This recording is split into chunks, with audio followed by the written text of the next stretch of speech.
Hello दोस्तों, स्वागत है आपका नई वीडियो में। आज हम जैसा हमने पिछली वीडियो में आपको बहुपद समझा दिया था, उसके आगे पहली एक्सरसाइज लेके आए हैं 2a। ठीक है, तो ज़्यादा समय बर्बाद ना करते हुए स्टार्ट करते हैं अभ्यास 2a। तो 2a में पहला सवाल क्या कह रहा है हमारा कि किसी बहुपद fx के लिए y बराबर fx के ग्राफ दिए गए हैं, यानी y बराबर fx के ग्राफ दिए गए हैं। प्रत्येक ग्राफ में fx के शून्यकों की संख्या ज्ञात कीजिए। तो देखेंगे ध्यान से, सबसे पहला सवाल क्या कह रहा है हमारा। तो हमारा पहला सवाल जो है ग्राफ में देखना है हमको।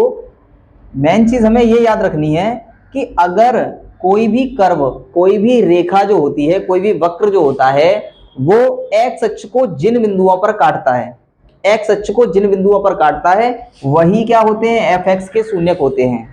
ये बात हमें ध्यान रखनी है। और यहाँ पे तो हमें बहुत सिंपली दे रखा है कि शून्यकों की संख्या ज्ञात करनी है, मान ज्ञात नहीं करना है, केवल और केवल संख्या बतानी है। तो पहले नंबर यहाँ पे एक रेखा जो है एक्स अक्ष को कितने बिंदुओं पर काट रही है, तो केवल और केवल एक बिंदु पर काट रही है। तो यहाँ पे एफ एक्स के शून्यकों की संख्या, एफ एक्स के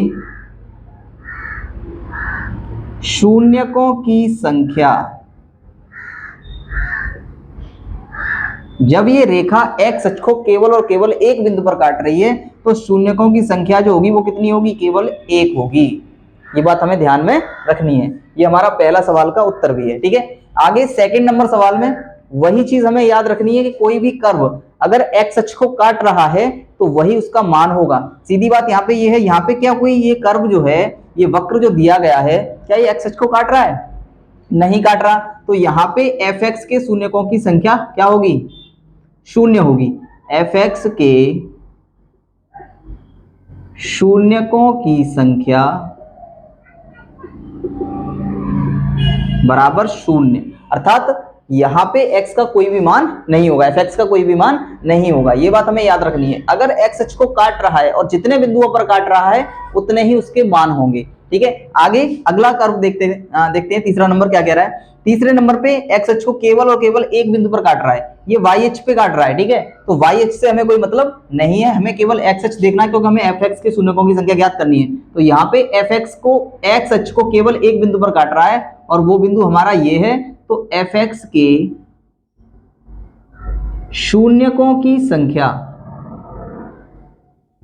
एफ एक्स के शून्यकों की संख्या जो होगी वो कितनी होगी, एक होगी, क्योंकि एक ही जगह पर काट रहा है एक्स अक्ष को ये कर्व, ये वक्र। ठीक है, आगे चौथा नंबर में देखेंगे हम। चौथे नंबर पर जो ये कर्व है वो कहां पे काट रहा है, ये एक बिंदु ये रहा और दूसरा बिंदु ये रहा।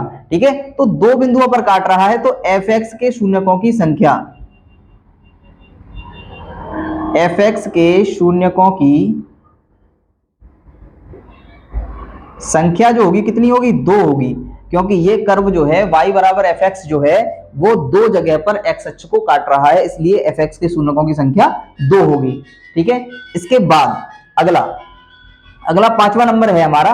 और पांचवें नंबर में क्या दिख रहा है हमको कि x अक्ष को ये y बराबर एफ एक्स कर्व जो है वो कितने जगह पर काट रहा है, तीन जगह पर काट रहा है। कितने जगह पे, तीन जगह पर। तो यहां पे एफ एक्स के शून्यकों की संख्या, एफ एक्स के शून्यकों की संख्या, एफ एक्स के शून्यकों की संख्या जो होगी वो कितनी होगी, तीन होगी, क्योंकि ये कर्व जो है y बराबर एफ एक्स जो कर्व है, वक्र है, वो क्या कर रहा है कि x अक्ष को तीन जगह पर काट रहा है। इसी तरीके से आगे यहां पर भी ये त्रिभुजाकार आकृति जो बनी हुई है ये x अक्ष को दो बिंदुओं पर काट रही है। अतः एफ एक्स के शून्यकों की संख्या, एफ एक्स के शून्यकों की संख्या जो होगी कितनी होगी, दो होगी। ठीक है, यहां तक बात आपको क्लियरली समझ में आ रही है कि किस तरीके से कौन से मान जो है किस तरीके से निकाले गए हैं। ठीक है, आगे अगले सवालों को हम हल करते हैं। ठीक है, देखते हैं, चलो।